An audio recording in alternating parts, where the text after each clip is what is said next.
ये जो जिंदगी है ये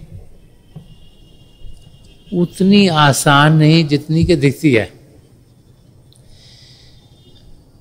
इस जिंदगी को समझना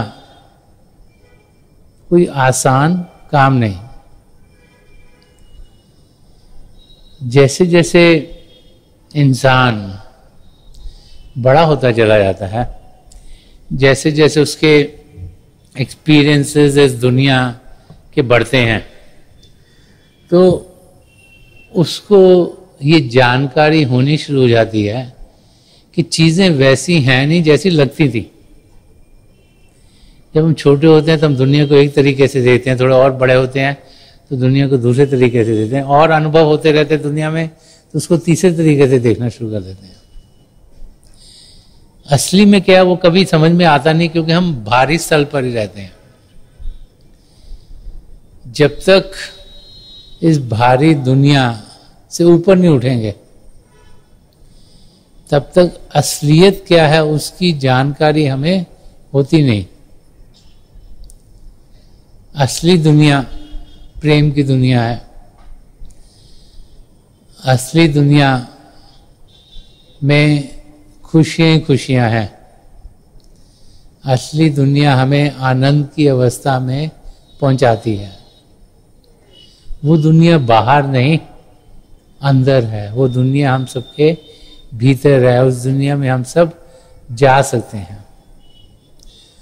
जब उस दुनिया में कदम बढ़ाते हैं तो इस बाहर की दुनिया की जो भी तकलीफें हैं वो सब दूर हो जाती हैं। कबीर साहब ने एक जगह ये असली दुनिया पाने के लिए समझाया है कि क्या चाहिए और उसके जरिए क्या होगा, क्योंकि सब महापुरुषों को जानकारी है कि प्रभु के प्रेम के सिवाय और कुछ हमें चाहिए नहीं। तो वो फरमा रहे हैं कि प्रेम ढूंढत मैं फिरूं, प्रेमी मिले ना कोई। वो कह रहे हैं मैं प्रेम ढूंढ रहा हूं, यहां भी ढूंढ रहा हूं, वहां भी ढूंढ रहा हूं, वहां भी ढूंढ रहा हूं, तो प्रेमी मिले ना कोई। जो सच्चा प्रेमी है, जिसको सच्ची लगन है पिता परमेश्वर से, जो हर पल हर क्षण अपना ध्यान प्रभु की ओर रखता है कि प्रेमी ढूंढत मैं फिरूं, प्रेमी मिले ना कोई। कि सच्चा प्रेमी मुझे मिल नहीं रहा, तो फरमा रहे हैं प्रेमी से प्रेमी मिले। कह रहे मैं तो प्रेम को ढूंढ रहा हूं, तो कोई ऐसा प्रेमी नहीं मिल रहा मेरे जैसा जो कि वो भी प्रेमी हो, सच्चा प्रेमी हो। तो कह रहे हैं अगर मिल जाए कि प्रेमी से प्रेमी मिले, विष से अमृत होए। मीराबाई जी की आपने कहानी सुनी होगी, उन्हें विष का प्याला दिया गया था, तो अमृत को समझ के पी गई और कुछ विष का उन्हें असर नहीं हुआ। जो सच्चा प्रेमी है उसे कोई कड़ावत नहीं, कोई दुनिया की चीज नहीं, उसे कोई चीज तकलीफ दे नहीं सकती, क्योंकि उसका प्रेम, उसकी लगन पिता परमेश्वर के साथ है। उसका पूरा विश्वास पिता परमेश्वर में है। अपनी जिंदगी वफा के जरिए जीता है, भक्ति भाव से जीता है, श्रद्धा से जीता है। उसकी लगन पिता परमेश्वर के साथ है। तो ऐसी जिंदगी हमें बनानी है। हमें अपनी जिंदगी में ध्यान पिता परमेश्वर की ओर ही करना है, उसके सिवाय कहीं और नहीं। और अगले शेर में संत दर्शन सिंह जी महाराज फरमा रहे हैं कि हम रियली में करते क्या।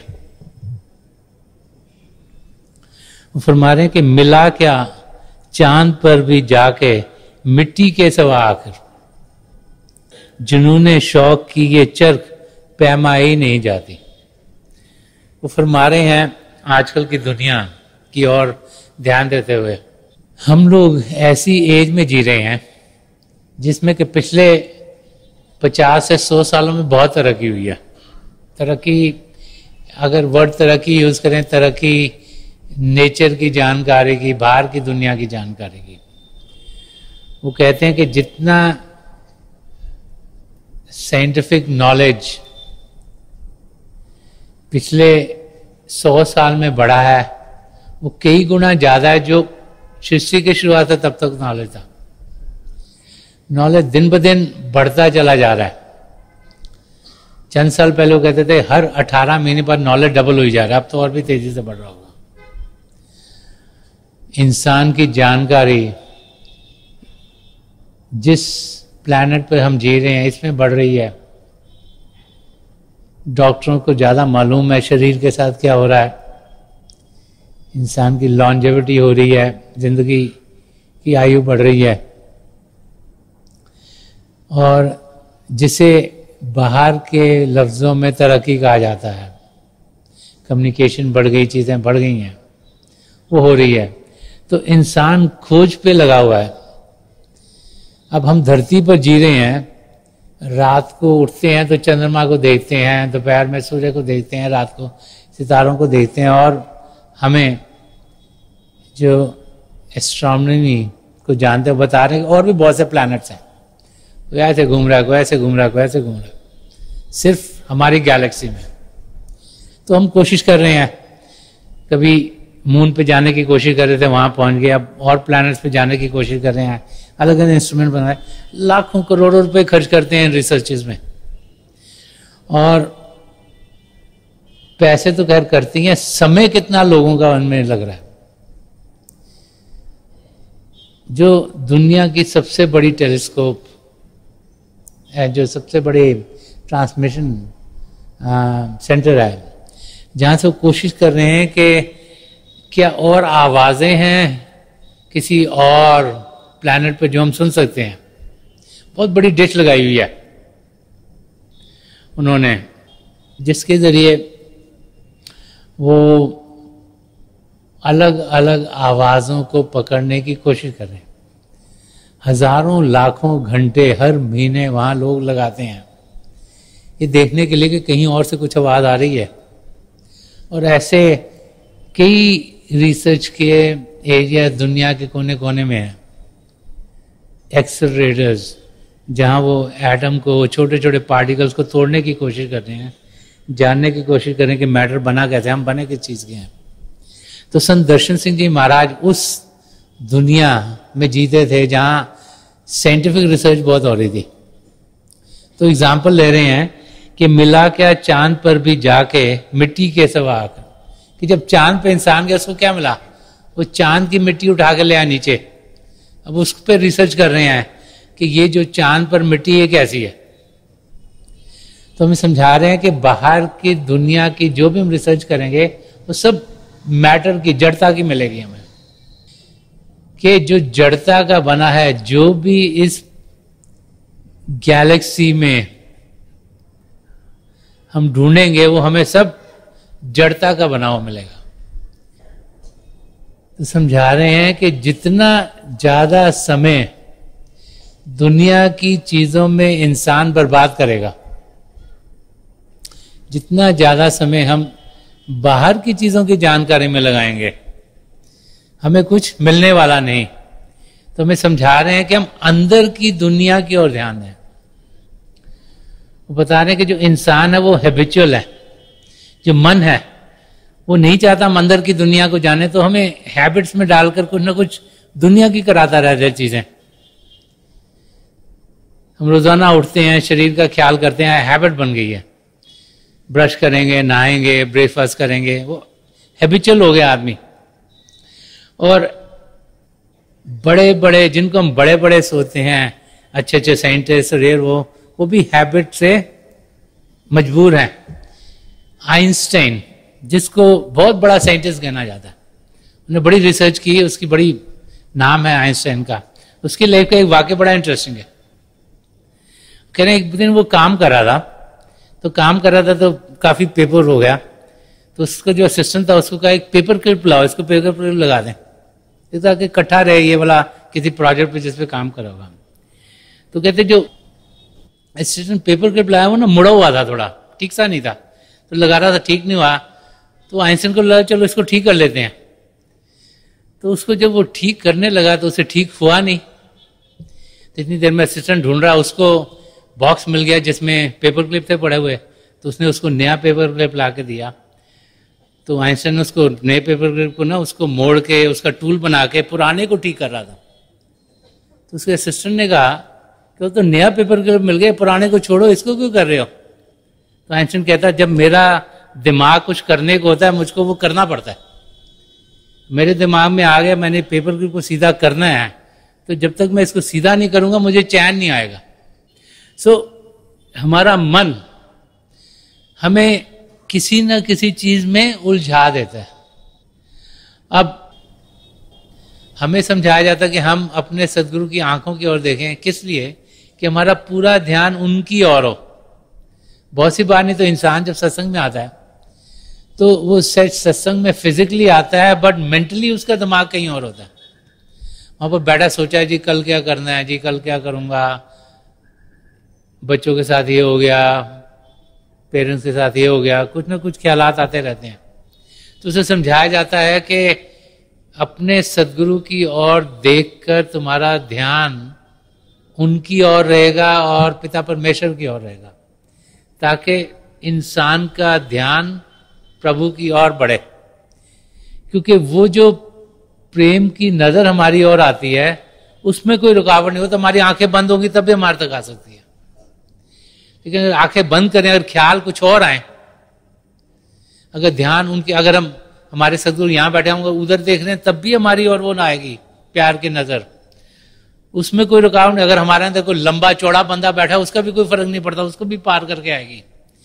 लेकिन हमें यह समझाया जाता है कि उनकी ओर देखें ताकि हमारा पूरा ध्यान उधर हो और भटके नहीं। जब उनको देखेंगे ध्यान उनकी ओर होगा, पिता परमेश्वर की ओर होगा। अगर आंखें बंद की या किसी और देख रहे तो ध्यान भटक सकता है, किसी और चीज में जा सकता है। ये नहीं कि सिर्फ उनकी नजरों से हमारी जब आंखें खुलेंगी तभी हमारे पास प्रभु का प्रेम आएगा। हम उनकी संगत में होंगे या हजारों मील दूर होंगे तब भी उनका प्रेम हम तक पहुंचेगा। उनके प्रेम को हम तक पहुंचने में कोई रुकावट नहीं है। इसलिए उनका प्रेम की नजर क्या है वो समझ में नहीं आ सकता,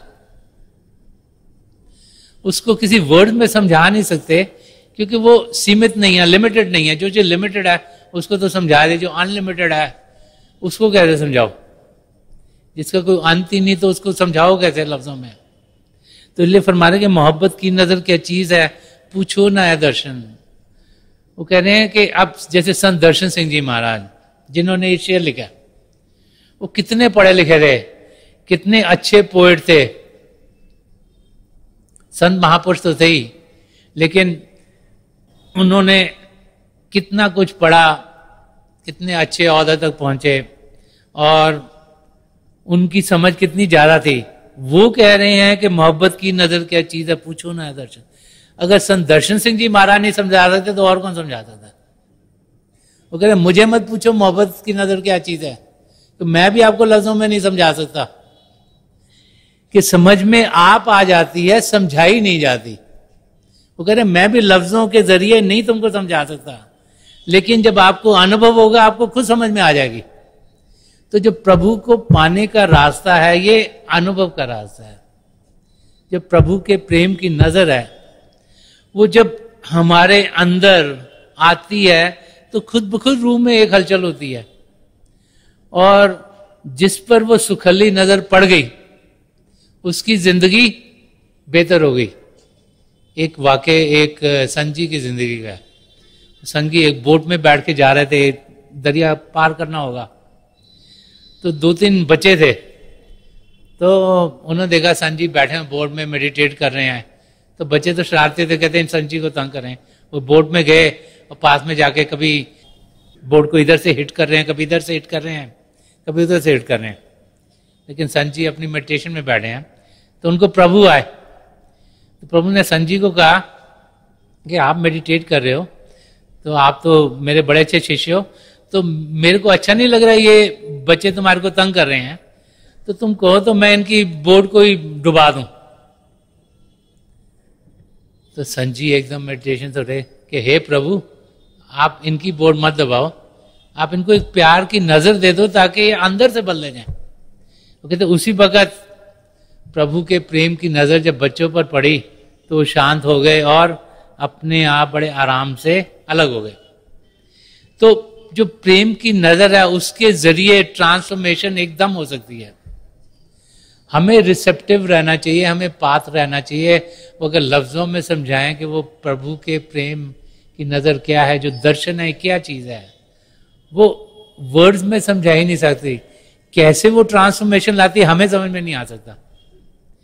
कैसे एक एक्सरे देखते हैं सदगुरु और 2 हफ्ते बाद आदमी कहता है हाँ जी ये तो एक्सरे में जो गड़बड़ थी सारी ठीक हो गई, ये समझ के बाहर है। कैसे जब उनकी प्रेम भरी नजर हम पर पड़ती है तो हमारी मुश्किलें अपने आप ठीक हो जाती हैं, ये भी वर्ड में समझाया नहीं जा सकता। लेकिन जिसकी जिंदगी में हो गया उसको तो मालूम है हो गया, जिसकी जिंदगी में चेंज आ गया उसको मालूम है चेंज आ गया। कितने सारे भाई बहन हैं जिनकी जिंदगी दयाल पुरुष संत दर्शन सिंह जी महाराज और परम संत कृपाल सिंह जी महाराज की नजर कर्म से बदली गई। वो लोग जो दुनिया की चीजों में फंसे हुए थे, कोई डाकू हो चाहे चोर हो चाहे कोई और हो, चाहे कोई और किसी ने खराबी की हो, किसी की जिंदगी बेकार सी हो, जब इन महापुरुषों के नजर कर्म उन पर पड़ी तो उनकी जिंदगी में एकदम से चेंज आ गया। उनका ध्यान उन चीजों से हटकर पिता परमेश्वर की ओर हो गया। और ऐसे वाकये हम रोजाना सुनते हैं और कई लोगों को जानते भी हैं जिनकी जिंदगी में चेंजेस आए। तो जब ऐसे अनुभव हम सुनते हैं और जब हमारे साथ होते हैं, खुद हमारी फैमिली में किसको होता है, तो फिर यकीन, श्रद्धा, विश्वास वो बढ़ना शुरू हो जाता है, वफा बढ़नी शुरू हो जाती है। जब तक वो होगा नहीं तब तक हम बाहरी रूप से ही जीते हैं। हम भी अपने सदगुरु को एक अच्छे अध्यापक के माफिक सोचते हैं कि वो अच्छे हैं, बड़े अच्छी बातें करते हैं, हमें अच्छा रास्ता दिखाते हैं। लेकिन जब हम शरीर से ऊपर उठते हैं अंदर में उनके नूरी स्वरूप के दर्शन होते हैं और वो स्वरूप हमें फिर अपने साथ पिंड से अंड में, अंड से ब्रह्मांड में, वहां से पार ब्रह्म को पार कर सचखंड में लेके जाता है। तब असली मायने में वो कौन है तब हमें समझ में आता है। वो समझाया नहीं जा सकता, किसी लफ्जों में उसका बयान नहीं किया जा सकता। वो ये नहीं कि कोई किताब पढ़ी और हमको पूरी समझ में आ जाएगी, वो अभ्यास के जरिए आएगी। इसीलिए जो सन्मत का रास्ता है इन्हें बार बार बार हमें अभ्यास करने को कहा जाता है कि हम रोजाना अभ्यास करें, बाकायदगी से करें, शांत हों, रूह की जानकारी पाएं, रूह के साथ जुड़ें, रूह का अनुभव करें और रूह को उड़ान दें, अंदर के मंडलों में जा पाएं। अंदर के मंडल प्रभु की ज्योति से भरपूर हैं। इसीलिए कई बार आप में से कई भाई बहनों ने शायद ये अनुभव किया होगा कि उन भाई बहनों को भी नाम मिलता है जो नजर से देख नहीं पाते, जो भारी दुनिया देख नहीं पाते, लेकिन उन्हें नाम की देन मिलती तो अंदर में वो जगमग हो जाते हैं। वो ज्योति के दर्शन करता है, ध्वनि को सुनता है। वो इंसान जो कानों से बहरा है, जो कुछ बाहर की आवाज सुन नहीं पाता, उसे नाम की देन मिलती तो अंदर की आवाज सुनने के लायक हो जाता है। तो ये प्रेम की नजर का कार्य है।